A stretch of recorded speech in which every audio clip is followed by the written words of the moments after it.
बिलाल अज़हर कियानी साहब, आज बलूचिस्तान असम्बली में थोड़ी सी बहस हुई है इस सारे मामले पे। सरफराज बुख्ती साहब ने भी सूबाई असम्बली से ही खिताब किया। वहाँ पे जमात इस्लामी के हदायतुर रहमान साहब जो हैं, उन्होंने भी आज बातचीत की है। उन्होंने क्या कहा, ज़रा सुने। मुझे अभी आज ही फजल कादिर साहब ने बताया, अभी बता रहे थे कि रात को जो है ना आदिल बाज़ई के घर पे छापा पड़ा है।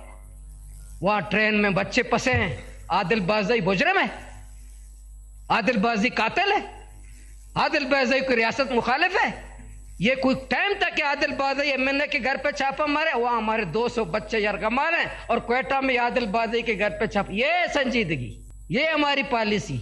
आप पूरे बलूचिस्तान के लोगों को मुत्तहद करना चाहते हैं तो आए, तमाम सियासी क़यादतें यकजा हो जाएं, तमाम कबायली सरदार नवाब यकजा हो जाएं, मशवरा करें, हम फैसला करेंगे बलूचिस्तान का।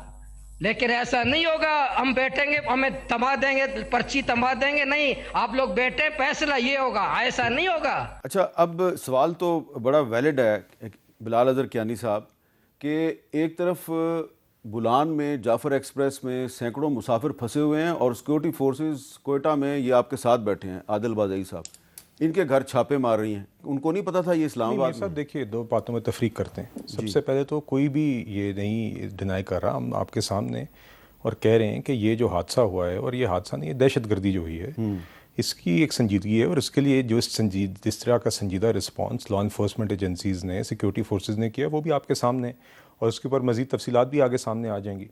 और इसमें मैं ये भी कहना चाहूँगा कि आज यकीनन हमें थोड़ी सी एहतियात इसलिए भी करनी ज़रूरी थी आज के दिन में इस मामले पे कम्युनिकेशन के मतलब, चूँकि एक लाइव सिचुएशन थी, ये मामला ऑपरेशन जारी था और उसमें कोई भी ऐसी बात नहीं होनी चाहिए जिससे वो उस एफर्ट को कॉम्प्रोमाइज़ किया जाए। मगर अभी तक जो खबर आई है, सिक्योरिटी फोर्सेस ने हमेशा की तरह बहादुरी से इस मामले को डील किया। तो कोई डिस्प्यूट है ही नहीं। मगर जो मीर साहब जो आपने तो डिस्प्यूट है ही नहीं है। पीटीआई भी कह रही है ये काबिल मजम्मत वाकया है, जमात इस्लामी भी कह रही है। मीर साहब जो आप दूसरी बात कर रहे हैं, मैं उसी पे आ रहा हूं। लेकिन ये आदिल बाज़ई साहब जो हैं, मीर साहब, मुझे आदिल बाज़ई साहब के मामले का नहीं पता। मगर ये नहीं हो सकता, मुझे नहीं पता क्या मामला है। मगर देखिए, पुलिस ने अपना काम करना है जिस भी शहर में। ये भी नहीं हो सकता कि कहीं पे ट्रेजेडी और सानिया हो जाए। और कोयटा शहर में अगर कोई लॉ एंड ऑर्डर का मामला है, कहीं पे अगर छापा जायज़ बनता है, कहीं पे अगर कोई पर्चा बनता है, कहीं पे कोई चीज़ करती है, उसमें वो भी अपनी जिम्मेदारी निभानी है। हाँ, चाहे बाज़ाई साहब का मामला हो, चाहे किसी का ही मामला हो, उसमें इंसाफ होना चाहिए और रूल्स और प्रोसीजर जो भी कवायद और ज़वाबित हैं उसके मुताबिक काम होना चाहिए। मगर वो काम साथ जारी रहना है। रियासत के हर ऑर्गन ने अपना काम करना है। ये नहीं हो सकता कि दहशतगर्दी का वाक़या हो गया तो बाकी लॉ एंड ऑर्डर के मामला छोड़ दें। अच्छा, आदिल बाज़ई साहब, आपने कुछ ना कुछ तो ऐसा किया होगा कि जो कोयटा की पुलिस है वो आपके घर पे छापे मार रही है? मैंने सबसे बड़ी गुनाह ये की कि मैंने इमरान खान का साथ दिया। मैंने तहरीक इंसाफ का साथ दिया। अच्छा, बस मेरी गुनाह ये है। बाकी गुनाह तो अगर मैं, चलो ये बात कर रहे हैं, 26 अमेंडमेंट के दौरान मेरे प्लाज़ा 1 अरब रुपए का प्लाज़ा क्यों गिराया गया, किस कानून के तहत गिराया गया? मैं आपको एनओसी दिखाऊंगा, मैं उसका बैंक चालान दिखाऊंगा। अच्छा, वो सारी बातें मैं आपकी अपनी जगह। ये जो जाफ़र एक्सप्रेस पे अटैक हुआ, आप इसकी मजम्मत करता हूँ। हम पूरे बलूचिस्तान वाले इसका मजम्मत करते, इसको संजीदगी से लिया जाए। मैं आपको बता रहा हूँ, अगर ये इनका हल ऑपरेशन नहीं है, ये कोई ऑपरेशन इसका हल नहीं। इसका हल है नवाब, सरदार, खान, मीर, मोतबर, मलिक, ये लोग इसका हल है। नहीं, लेकिन अब तो उनकी कोई बात ही नहीं सुनता। तो आप उनको कोई इज्जत मिलता है? आपने 2024 के इलेक्शन का क्या असर किया? बलूचिस्तान में सिर्फ मेरा, एक मैं एज एमएनए, एक मेरा चाचा एज एमपीए, वो एनपी से है। आप तो सुप्रीम कोर्ट के जरिए आए ना? मैं तो वैसे बता रहा हूँ, हम दोनों अपने वोट पे आए। बाकी आप एक भी बंदा बताएं जो कोयटा का बंदा हो। कोई जॉब से आ रहा है, कोई पता नहीं कहाँ से आ रहा है, कोई पता नहीं कहाँ से कोयटा में मुसल्लत किया हुआ है, कोई सो रहा है, नींद से उठा के उसको सीट जितवा दिया। ये जब होगा तो यही असर होगा, यही हाल होगा पूरे कोयटा का। ये नहीं है पूरे कोयटा का। कोई तुरबत से आ रहा है, कोई कलात से आ रहा है, मैं आप हैरान हो जाओगे ये क्या, हम क्या कर रहे हैं। नहीं, मैं हैरान तो खैर बहुत देर से हूँ। आप अभी ये पता है कि बलूचिस्तान का हल क्या है? साफ शफाफ इलेक्शन। हकीकी नुमाइंदों को आने दो। अगर ये बलूचिस्तान का हालात ठीक नहीं हो, मैं जिम्मेवार हूँ। अच्छा, अब इस पे अमानुल्लाह कंडरानी साहब, हमारे जो वज़ीर दाखिला हैं मोहसिन नकवी साहब, उन्होंने कुछ अर्सा पहले जब मूसा खेल के इलाके में एक दहशतगर्दी का वाक़या हुआ था और उसकी भी सब ने मजम्मत की थी, तो उस वक्त मोहसिन नकवी साहब ने एक बात कही थी सरफराज बुख्ती साहब के साथ खड़े होके।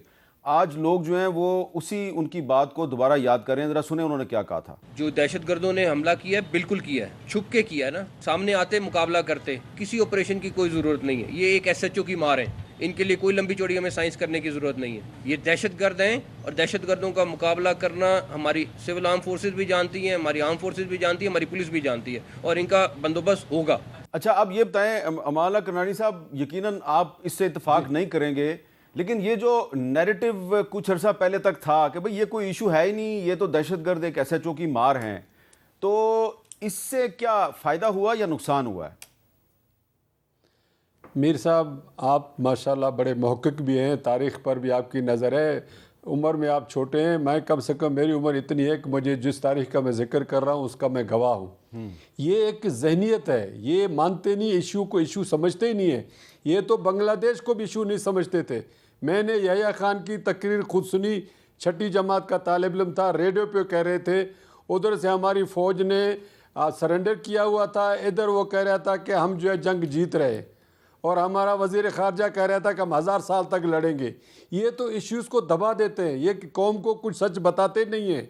यही है, यही जो मैंने आपसे बात की, शेख रशीद साहब उस वक्त इंफॉर्मेशन मिनिस्टर थे, उन्होंने कहा था कि डेरा बुगटी का मसला एक तहसील का मसला है, ये 3 महीने में हल हो जाएगा। और आज आपने देखा हो 3 महीने का भी नहीं हुआ, 30 साल हो रहे हैं, अभी तक सब 20 साल हो गए, तो आगे पता नहीं, खुदा करे बेहतर हो जाए, मगर उसके नतीजे में ये आग जो है वहाँ जीवनी तक फैल गया है, उधर मूसा खेल तक चला गया है, इधर से जो है तफ्तान तक चला गया है, खारान में ये हालात ऐसे पैदा हो गए हैं। तो ये तो तहसील से निकल कर पूरे सूबे को आग जला रही है।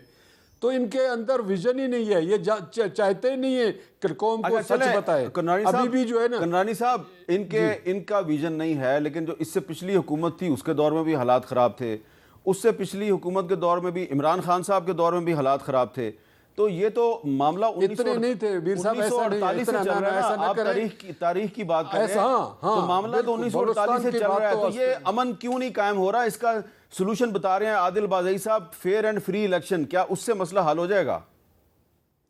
बिल्कुल सही कह रहे हैं, गुजारिश है। ये देखें, ये वक्तन फ़वक्तन मसला होता रहा। 48 में हुआ ये मसला, शहजादा करीम के दौर में हुआ, नवाब नौरोज़ का इशू हुआ, खान कल्लाद के ऊपर हमला हुआ अयूब खान के दौर में, वो इशू था, फिर ये 70s में इशू बना।